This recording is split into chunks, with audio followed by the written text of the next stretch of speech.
Hi, I'm Dr. Emily Bennett, naturopathic doctor, PCOS expert. Welcome to my YouTube channel. Today I want to talk to you about the thing that I see being missed frequently when people come in to see me who have PCOS and are having trouble conceiving.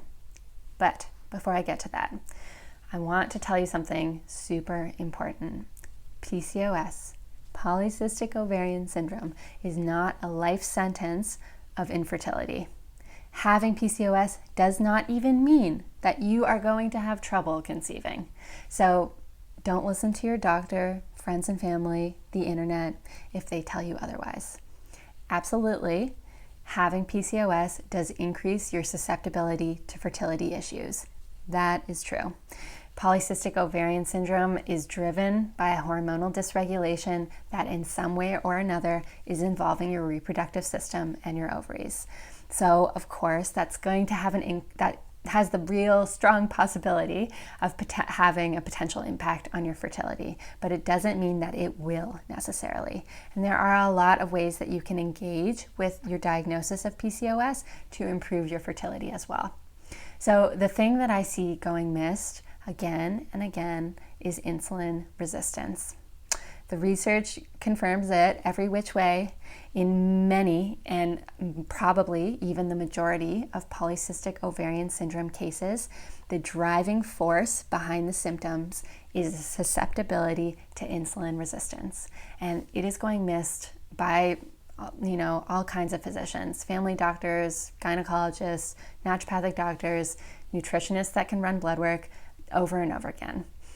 The reason that is because the standard of care in most offices is to run fasting blood sugar. Hopefully it's fasting. Sometimes they only just run random blood sugar, which in most people who are sort of under the age of 45, reproductive age, have just received a diagnosis of PCOS, is probably in most cases, if they don't also have diabetes, going to be normal.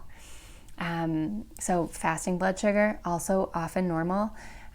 Sometimes we'll get hemoglobin A1C run on your blood work. That's going to look like H, big H, small b, A1C, and that is essentially a 3-month measure of your blood sugar.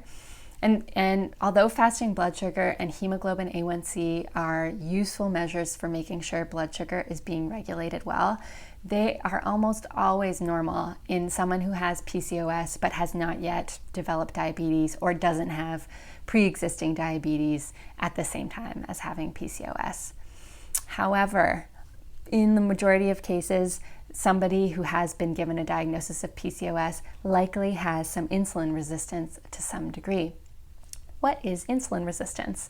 Insulin resistance is the precursor to a pre-diabetic state and then eventually a diabetic state where your body is not able to control your blood sugar on its own very well. And so what happens, to just kind of simplify it, in insulin resistance is insulin is this hormone that is released by your pancreas to tell your body to bring sugar out of your blood and into your tissues. And how that works is, I don't know if you remember seeing like demonstrations in grade 11 biology where your teacher did something like this, but let's pretend this is a receptor and this is insulin. So insulin is released from your pancreas and then it looks for receptors that it's going to fit into well on your tissues, and when it finds one, it connects, and then that tells that tissue to take in blood sugar, to take in sugar from the blood all around it. So that's happening all the time after you eat when your blood sugar is going to be higher because you've just brought in food, you've just brought in sugar. So in a normal situation, you're going to release the right amount of insulin to balance your blood sugar to where it wants to go. When insulin resistance has developed, now we have receptors that have become desensitized to insulin being around. So, maybe the receptor is sort of in a resting state like this, and when it kind of notices that insulin is hanging around, it prepares to receive the insulin in the kind of lock and key or whatever formation. Now that it's become desensitized, it's just not even noticing that insulin is around. Why might that happen? It can happen if your the insulin levels in your blood are more often than not kind of higher than they need to be to balance your blood sugar. So the receptors are doing something that protects you. They don't want to be as sensitive to insulin as they were before, because if they were, your blood sugar would just be dropping and be too low all the time. You would not be able to function the way you need to. So as the receptors become desensitized, we see insulin levels in the blood rise and rise and rise. So the ideal blood test to measure insulin resistance is to get that fasting blood glucose, but at the same time get a measure for fasting insulin. Then you take both of those numbers and you plug them into a calculator called the HOMA2IR, HOMA2IR.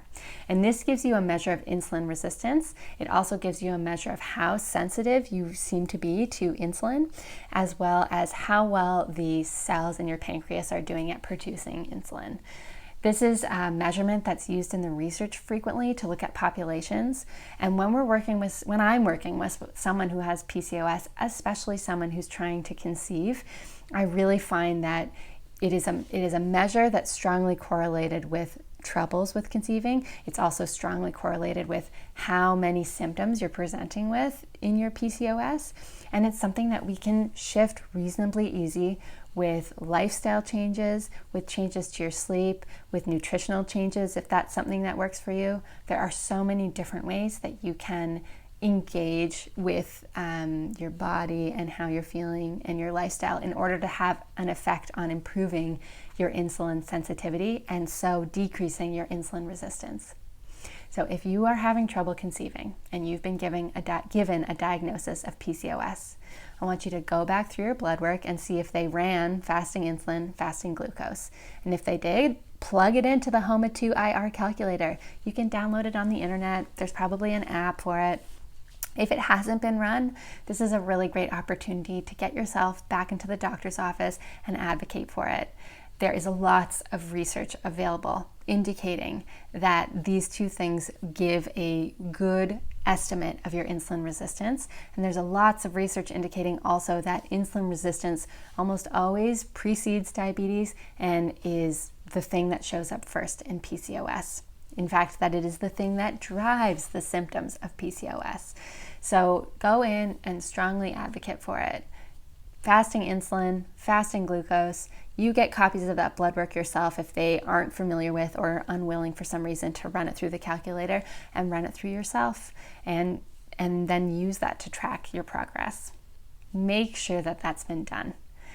Don't let yourself get any further in your fertility journey without running insulin resistance, because there may be some really simple things that you can do to improve that will also improve your fertility.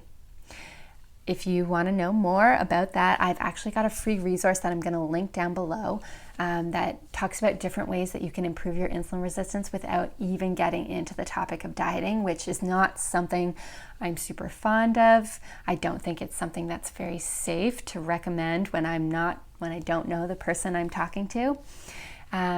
Also, subscribe. There's a button. Maybe here, I can never remember.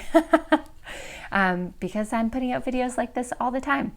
If you have an idea for a video, just write in the comment down below. I would love to talk about anything you're interested in. That's all for today.